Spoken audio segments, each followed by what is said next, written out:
दर्शकों, हर हर महादेव, जय सिया राम। वार्षिक राशिफल 2026 के इस क्रम में हम चर्चा करने वाले हैं 12वीं राशि मीन राशि, जो कि शनि की साढ़ेसाती से प्रभावित राशि है। आइए जानते हैं कि 2026 आपके लिए कैसा बीतेगा। दर्शकों, इसके साथ साथ में कौन सा उपाय करना चाहिए और इस साल में ऐसा कौन सा टाइम होगा जो आपके बड़ा अनुकूलताप्रद होगा, उसे हम समझने का प्रयास करेंगे। साथ ही साथ में एक मेरा आग्रह आपसे आगे बढ़ो उसके पहले कि यदि आप नए दर्शक हों तो चैनल को आप सब्सक्राइब कर लीजिएगा, और यदि हमारे फेसबुक पेज से आप जुड़े हुए हैं तो आप फॉलो जरूर कर लीजिएगा। दर्शकों, जिनकी मीन राशि है, मीन राशि पर ही इस समय शनि का गोचर चल रहा है। तो पहली बात तो यह है कि आपकी राशि के लिए साल 2026 की जो शुरुआत है वह अत्यधिक शुभताप्रद स्थिति में होगा। शनि की साढ़ेसाती के बावजूद मैं कह रहा हूं, यानी कि आप जितना श्रम करेंगे, जितना आप मेहनत करेंगे, जितनी आपकी काबिलियत है, उसके अनुरूप आपको फल यथा स्थिति ही मिलती रहेगी, जैसा कि पहले आपको प्राप्त होते रहा है, बल्कि उसमें वृद्धि होगी, उसमें कोई संदेह नहीं है। कहीं पर भी कोई कठिनाइयों का सामना आपको देखने को नहीं मिलेगा। इसलिए चूंकि आपके व्यक्तित्व पर, आपके लग्न पर, आपकी सोच, आपकी जो है आपका जो चिंतन है उस पर शनि विराजमान है। तो यह शनि जो है, यहाँ पर मैं इसलिए कह रहा हूँ चूंकि यह राशि मीन है और इस राशि के स्वामी देवगुरु बृहस्पति हैं, और शुक्र का आधिपत्य इस राशि पर होता है, लेकिन शुक्र की यह उच्च की राशि है। तो ऐसी स्थिति में गोचर में शनि यहाँ पर आकर के नुकसान नहीं देंगे, क्योंकि शनि के कुछ चलती ही नहीं है। हाँ, इतना जरूर है कि शनि की साढ़ेसाती का प्रभाव है, तो निश्चित रूप से आपको सचेत रहना चाहिए किससे, जो आपके आंतरिक जो शत्रु हैं उनसे। यहाँ पर केवल मात्र आंतरिक शत्रुओं से आपको सावधान रहना चाहिए। बाकी पूरा साल आपके लिए, यानी कि मीन राशि वालों के लिए यह अनुकूलताप्रद ही रहने वाला है। केवल मात्र 15 अक्टूबर 2026 के बाद, 15 अक्टूबर 2026 के बाद जब देवगुरु बृहस्पति आपकी राशि के ठीक जो है अष्टम, यानी कि सिंह राशि में गोचर करेंगे, यानी कि जो कि आपके अष्टम में होगा आपकी राशि के, तो उस समय थोड़ी सी आपको स्वास्थ्यगत जो है परेशानियों का सामना करना पड़ सकता है। यह जरूर साल का अंतिम समय आपका थोड़ा संघर्ष और शत्रुओं की वृद्धि भी देखने को प्राप्त होगी। कई बार षड्यंत्र जो आपके करने वाले शत्रु हैं पीठ पीछे, उनकी प्रबलता आपको देखने को प्राप्त होगी, तो उस समय थोड़ी सी आप सावधान रहिएगा। इसके अतिरिक्त जो है साल का शुरुआत, यानी कि 31 दिसंबर 2025 से लेकर के और 15 अक्टूबर 2026 तक क्रमशः देवगुरु बृहस्पति 31 दिसंबर 2025 से लेकर के और 20 मई 2026 तक यह मिथुन राशि में गोचर करेंगे वक्रीय अवस्था में। तो यहाँ पर आपके राशि के चतुर्थ स्थान अर्थात सुख स्थान में होगा, यानी कि यह बेहद अनुकूलताप्रद मैं कह सकता हूँ।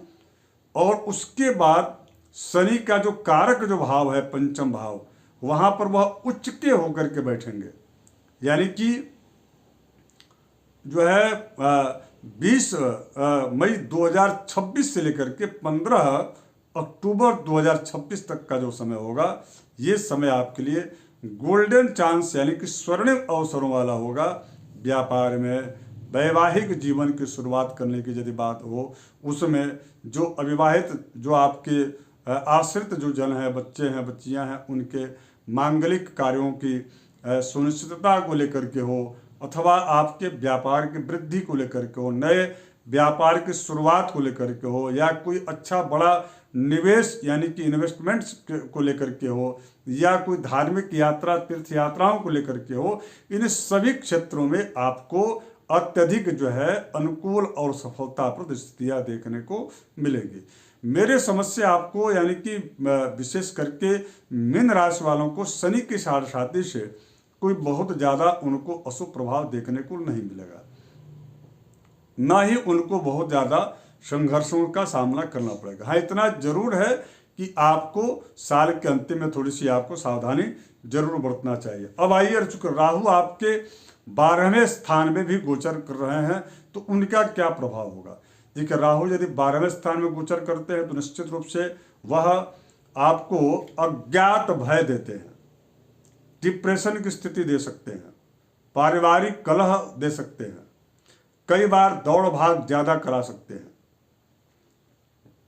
12वें के जो राहु, 12 भाव के जो 12वें स्थान के जो राहु होते हैं वह कई बार अज्ञात रूप से, यानी कि जिसकी कल्पना नहीं की जा सकती, ऐसे जो है भय अथवा ऐसे खर्चे बढ़ा देंगे, ऐसे व्यय को बढ़ा देंगे, भय और व्यय दोनों को बढ़ा देंगे। तो ऐसी स्थिति में आपको थोड़ी सी यहाँ पर बैकअप लेकर के चलना पड़ेगा।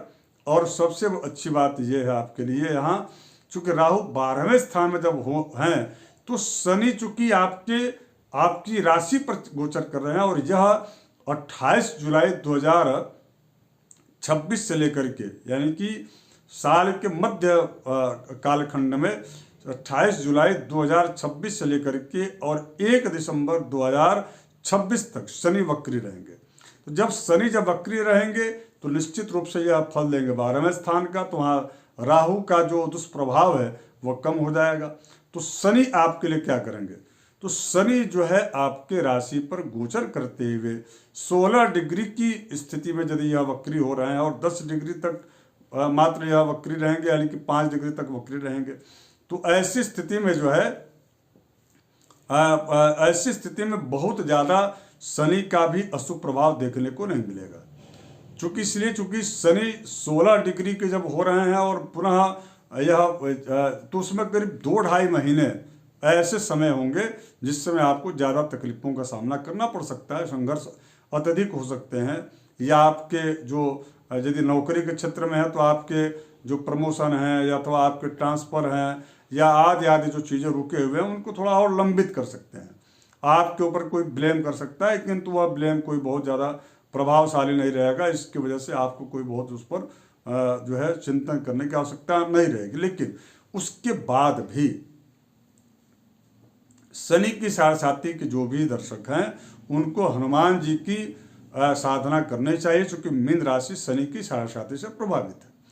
उसके साथ साथ में विशेष करके यदि आप गुड़ और काला तिल और देसी घी इसको मिला करके यदि आप हरे राम राम राम हरे हरे, हरे कृष्ण कृष्ण कृष्ण हरे हरे, यदि इस मंत्र का आप जाप करते हुए हवन करते हैं काला तिल गुड़ और देसी घी से, तो आपके कई प्रकार के 12वें स्थान के जो राहु का जो अशुभ प्रभाव है, यानी कि पूर्व जन्मार्जित जो प्रभाव जिसके प्रभाव से आपके कई सारे कार्य लंबित हो सकते हैं अथवा कई प्रकार की दिक्कतें आ सकती हैं, तो उससे आपको बहुत जो है राहत मिल जाएगा। तो ये उपाय आप सबको जरूर करना चाहिए। बड़ा सामान्य मंत्र है और इसके अतिरिक्त यदि और सरल मंत्र की आवश्यकता है तो विजय मंत्र है भगवान राम जी का, श्री राम जय जय राम, यह इस मंत्र का, और हनुमान जी का ओम हम हनुमते नमः, इस मंत्र का जो है स्मरण करते हुए जाप करते हुए आप काला तिल देसी गुड़ और काला तिल और देसी घी इन तीनों से मिश्रित करके आम के लकड़ी पर यदि आप हवन करते हैं तो बड़ा अच्छा आपको यह रिलीफ देने वाला स्थिति होगा। तो कई प्रकार के कार्य, कई प्रकार की दिक्कतें, कई प्रकार की समस्याएं जो अनजान अथवा अज्ञात रूप से हैं उससे आपको समाधान मिल जाएगा। तो जरूर कीजिएगा और वीडियो को आप शेयर कर दीजिएगा। धन्यवाद। जय श्री राम। हर हर महादेव।